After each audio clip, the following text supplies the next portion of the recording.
नमस्कार मित्रों, आपका बहुत बहुत स्वागत हमारे YouTube channel teaching learning event with Anil पर। मित्रों, आज हम लोग विज्ञान के प्रैक्टिस सेट 4 को सॉल्व करेंगे। ये आपकी सभी शिक्षक भर्ती परीक्षाओं के लिए महत्वपूर्ण है, चाहे वो एडेड हो या प्राइमरी शिक्षक भर्ती, सभी के लिए ये महत्वपूर्ण प्रश्न श्रृंखला है। तो आप सभी वीडियो को अंत तक देखें। वीडियो अच्छा लगे तो लाइक, शेयर और चैनल को सब्सक्राइब अवश्य करें। और यहाँ पर आपको टॉप 10 प्रश्न मिलेंगे, जिसके माध्यम से आप कम से कम 10 प्रश्नों के द्वारा 20 से 25 प्रश्नों को तैयार यहाँ पर आप करेंगे। तो आइए शुरू करते हैं इस महत्वपूर्ण प्रश्नों की श्रृंखला को और देखते हैं पहला प्रश्न। पहला प्रश्न आपका, कौन सी धातु कमरे के ताप पर द्रव अवस्था में पाई जाती है? ऑप्शन आपके सामने, पारा Hg, bromine Br, plasma oxygen. तो इसका जो करेक्ट ऑप्शन होगा मित्रों, पहला होगा ए ऑप्शन आपका, पारा Hg। ठीक, कमरे के ताप पर द्रव अवस्था में पाई जाने वाली धातु पारा है। ठीक, और आपसे अगर पूछा जाए द्रव अवस्था में पाई जाने वाली अधातु, तो ये होगा ब्रोमीन। ये ध्यान रखिएगा, यहाँ पर गलत मत करिएगा। तो ब्रोमीन जो है द्रव अवस्था में पाई जाने वाली अधातु है और द्रव अवस्था में पाई जाने वाली धातु पारा है। यहाँ से भी महत्वपूर्ण प्रश्न बनता है आपका। प्लाज्मा को भी जान लेते हैं, प्लाज्मा क्या चीज़ है। तो प्लाज्मा जो है उच्च तापमान पर पदार्थ की एक अवस्था है। ठीक, पदार्थ की जो चौथी अवस्था प्लाज्मा मानी गई है। डी ऑप्शन आप जानते हैं, ऑक्सीजन, ये प्राण वायु गैस है। आइए नेक्स्ट प्रश्न देखते हैं। नेक्स्ट मित्रों, दूसरा, लाल सिंदूर का रासायनिक नाम है। आपको बताना है कि लाल सिंदूर का रासायनिक नाम क्या है।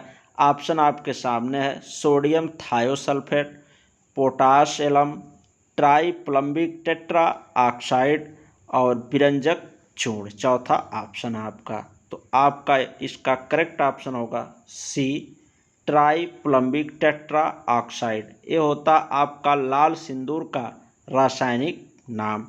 और भी ऑप्शनों को देख लेते हैं, यहाँ से महत्वपूर्ण प्रश्न आपके बन रहे हैं, इसको भी हम बता दे रहे हैं। तो ये पोटाश एलम फिटकरी को कहा जाता है।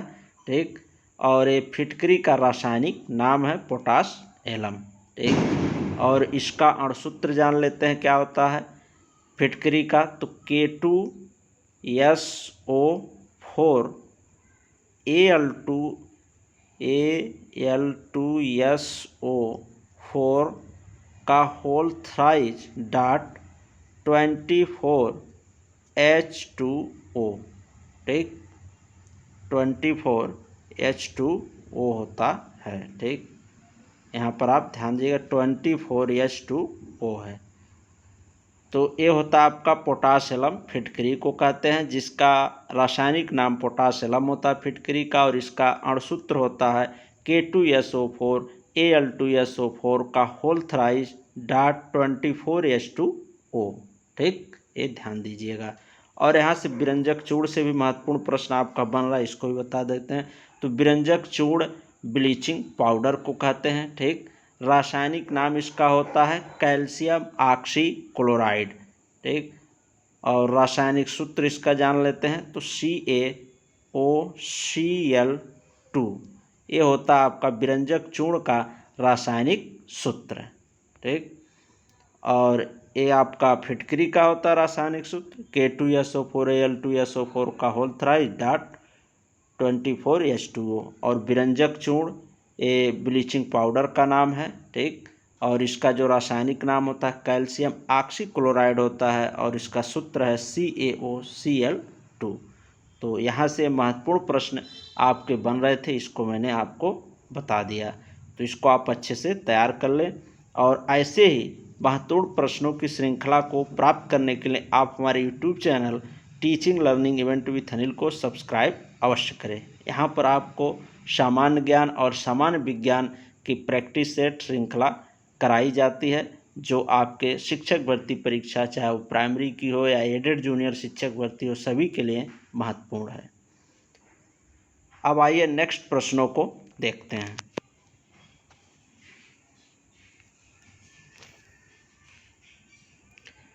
अगला प्रश्न है तीसरा, निम्न में से किसके उपापचयी प्रक्रम से अधिकतम ऊर्जा मिलती है। ठीक, ऑप्शन आपके सामने है कार्बोहाइड्रेट, वसा, प्रोटीन, खनिज।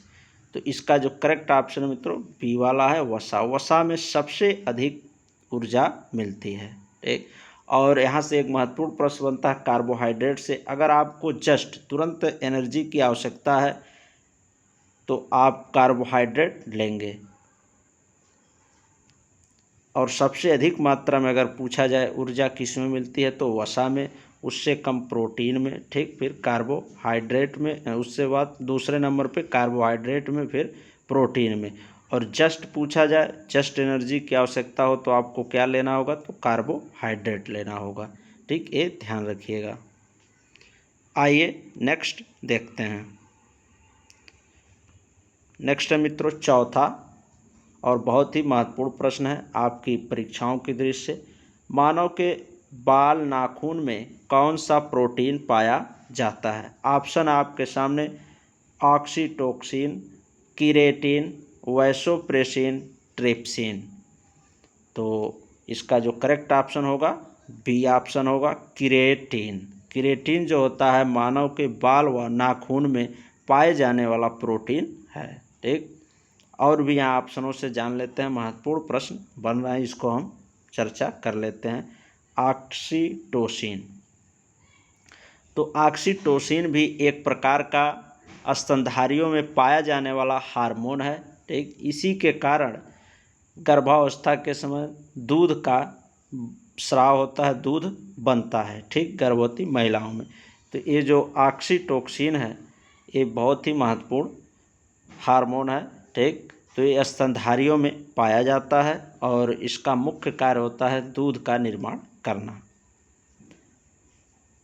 और ट्रिप्सिन को जान लेते हैं, ये भी महत्वपूर्ण है। तो ट्रिप्सिन भी एक प्रकार का एंजाइम है जो प्रोटीन के छोटे छोटे टुकड़े में विभाजित कर देता है। प्रोटीन को क्या करता है, छोटे छोटे टुकड़ों में विभाजित कर देता है, जिससे वह आसानी से रक्त के साथ मिल जाता है, ब्लड में खुल जाता है प्रोटीन। ठीक, तो ये प्रोटीन को तोड़ने का काम करता है ट्रिप्सिन एंजाइम, एक प्रकार का एंजाइम है। ठीक, तो यहाँ से आपके 3 प्रश्न तैयार हो गए कि मानव के बाल व नाखून में कौन सा प्रोटीन पाया जाता है, कीरेटिन।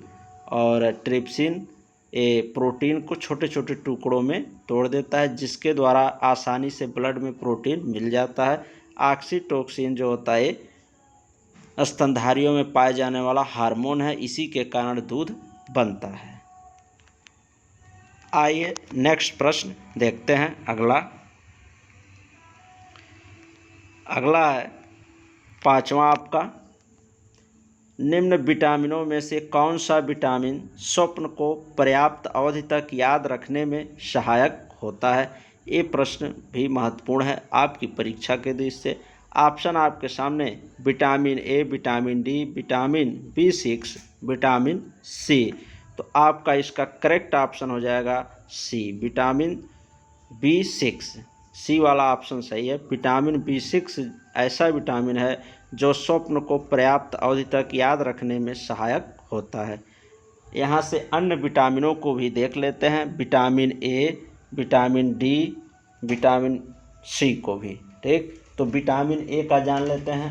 रासायनिक नाम जो होता है विटामिन ए का वो होता है रेटिनाल, और इसकी कमी से आपकी रतौंधी बीमारी हो जाती है। और विटामिन बी का रासायनिक नाम होता है कैल्सीफेरॉल, विटामिन डी का। ठीक, और इसकी कमी से रिकेट्स नामक रोग हो जाता है। ठीक है, ध्यान रखिएगा। और विटामिन सी इसका रासायनिक नाम होता है स्कर्बिक एसिड, और इसकी कमी से मसूड़ों से खून आने लगता है। ठीक, तो यहाँ से प्रश्न बन रहे थे, इस पर भी चर्चा होगी। तो इस प्रकार से सभी प्रश्नों का यहाँ पर रिवीजन आपका हो गया विटामिन से संबंधित, और कई प्रश्न आपके तैयार हो गए। तो मित्रों वीडियो अच्छा लग रहा हो तो लाइक अवश्य करें और अन्य साथियों के पास भी शेयर करें। आइए नेक्स्ट प्रश्न देखते हैं। अगला है 6वां, गेहूं में कौन सा विटामिन पाया जाता है? ऑप्शन आपके सामने है ग्लूटीन, ग्लोबुलिन, ग्लाइसिन, लाइसिन। तो इसका जो करेक्ट ऑप्शन होगा मित्रों आपका ग्लूटीन होगा। ग्लूटीन, गेहूं में ग्लूटीन पाया जाता है। ठीक, ये ध्यान रखिएगा, ये महत्वपूर्ण प्रश्न है आपकी परीक्षा के दृष्टि से। गेहूं में पाया जाने वाला यहाँ पर विटामिन नहीं होगा, ये थोड़ा मिसप्रिंट हो गया है, ये रहेगा आपका प्रोटीन। ये ध्यान दीजिएगा, थोड़ा मिसप्रिंट हो गया, उसके लिए सॉरी। तो ये प्रोटीन होगा। गेहूं में पाए जाने वाला प्रोटीन का नाम क्या है? तो ग्लूटीन है। आइए नेक्स्ट प्रश्न देखते हैं।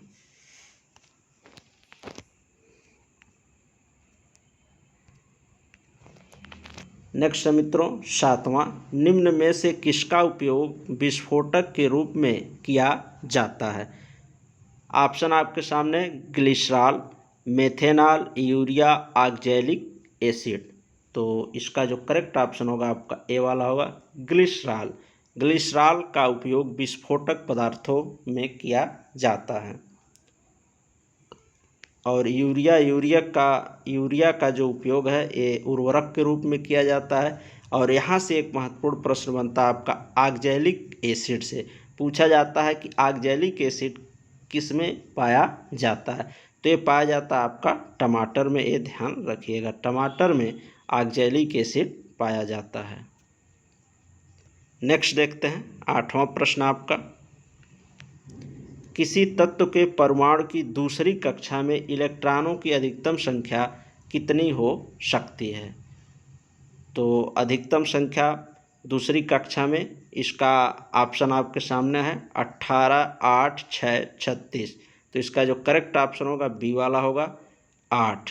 ठीक, द्वितीय कक्षा में, दूसरी कक्षा में अधिकतम इलेक्ट्रॉनों की संख्या 8 हो सकती है, प्रथम में 2 हो सकती है, ये ध्यान रखिएगा। और इसका एक सूत्र होता है अधिकतम इलेक्ट्रॉनों की संख्या निकालने का, 2 गुणे कक्ष संख्या का स्क्वायर। ठीक, इसका हम स्क्वायर कर दें, जैसे 2 गुणे दूसरी कक्षा का पूछा है 2 लिखेंगे, इसका स्क्वायर कर देंगे तो यहाँ पर आ जाएगा 2 गुणे 2 का स्क्वायर 4 यानी 8। अधिकतम संख्या कितनी आ गई? 8। ठीक, तो इस सूत्र से आप आसानी से निकाल सकते हैं। ठीक, अगर पहली कक्षा तो कक्ष संख्या की जगह पर 1 लिखेंगे, पहली कक्षा का पूछा जाए तो 1 का स्क्वायर 1 हो जाएगा, यानी अधिकतम पहली कक्षा में जो इलेक्ट्रॉन होंगे 2 होंगे। दूसरी कक्षा में कक्ष संख्या की जगह पर आप 2 रखेंगे, स्क्वायर कर देंगे 4 हो जाएगा, 4 का मल्टीप्लाई 2 से होगा तो 8 आ जाएगा। यानी किसी तत्व के परमाणु की दूसरी कक्षा में अधिकतम इलेक्ट्रॉनों की जो संख्या होगी वो होगी आपकी 8। यही करेक्ट ऑप्शन होगा बी वाला। आइए नेक्स्ट प्रश्नों को देखते हैं। नेक्स्ट है मित्रों 9वां, लाल रक्त कणिका मुख्यतः बनती है, यानी लाल रक्त कणिका का निर्माण कहाँ पर होता है ये आपको बताना है। तो ऑप्शन आपके सामने है यकृत में, गुर्दे में, हृदय में, अस्थि में, अस्थि मज्जा में। तो इसका जो करेक्ट ऑप्शन होगा इस प्रश्न का आपका होगा डी वाला, अस्थि मज्जा बोन मैरो में लाल रक्त कणिका का निर्माण होता है। यहीं पर आरबीसी और डब्ल्यूबीसी इन सब का निर्माण इन्हीं में होता है, अस्थि मज्जा में। बोन मैरो में आरबीसी, डब्ल्यूबीसी इन सब का निर्माण होता है। नेक्स्ट और अंतिम प्रश्न इस श्रृंखला का देखते हैं, ये भी महत्वपूर्ण प्रश्न है, मोस्ट इम्पॉर्टेंट है। मानव शरीर की सबसे छोटी अस्थि है, यानी मानव शरीर की जो सबसे छोटी हड्डी कौन सी है ये आपको बताना है। ऑप्शन आपके सामने है बोमर, स्टेपिज, जांकी, इंकस। तो इसका जो करेक्ट ऑप्शन होगा मानव शरीर की सबसे छोटी अस्थि या हड्डी स्टेपिज कान की हड्डी होती है, ये ध्यान रखिएगा। और यहाँ से एक प्रश्न और आपका तैयार हो जाता है, जांग की जो हड्डी होती है फीमर जिसे कहते हैं, ये सबसे बड़ी हड्डी होती है, बड़ी अस्थि होती है। ठीक, तो ये ध्यान रखिएगा, अगर सबसे बड़ी अस्थि पूछा जाए तो आपका हो जाएगा जांग की हड्डी, और सबसे छोटी तो कान की हड्डी स्टेपिज। ठीक मित्रों, तो ये रहे टॉप 10 प्रश्नों की विज्ञान का चौथा प्रैक्टिस, जिसको आपने देखा और कई प्रश्नों 10 प्रश्नों के माध्यम से आप कई अन्य प्रश्नों को भी तैयार किए। तो ऐसे ही प्रैक्टिस सेट को प्राप्त करने के लिए आप हमारे YouTube channel teaching learning event with Anil को सब्सक्राइब अवश्य करें। ठीक मित्रों, मिलते हैं नेक्स्ट। और बता दें मित्रों, और भी जो प्रैक्टिस सेट हैं आप प्ले लिस्ट में जाइए चैनल के, वहाँ पर विज्ञान प्रैक्टिस सेट के नाम से प्लेलिस्ट बनी हुई, वहाँ पर एक साथ सभी आपको प्रैक्टिस सेट अवेलेबल हैं। आप वहाँ से जा कर के अध्ययन कर सकते हैं। वैसे इस वीडियो के डिस्क्रिप्शन बॉक्स में भी लिंक मिल जाएगा, आप वहाँ से भी जा कर के क्लिक करके प्रैक्टिस सेट को सॉल्व कर सकते हैं, महत्वपूर्ण क्वेश्चनों को देख सकते हैं। ठीक मित्रों, धन्यवाद। मिलते हैं नेक्स्ट प्रैक्टिस सेट के साथ।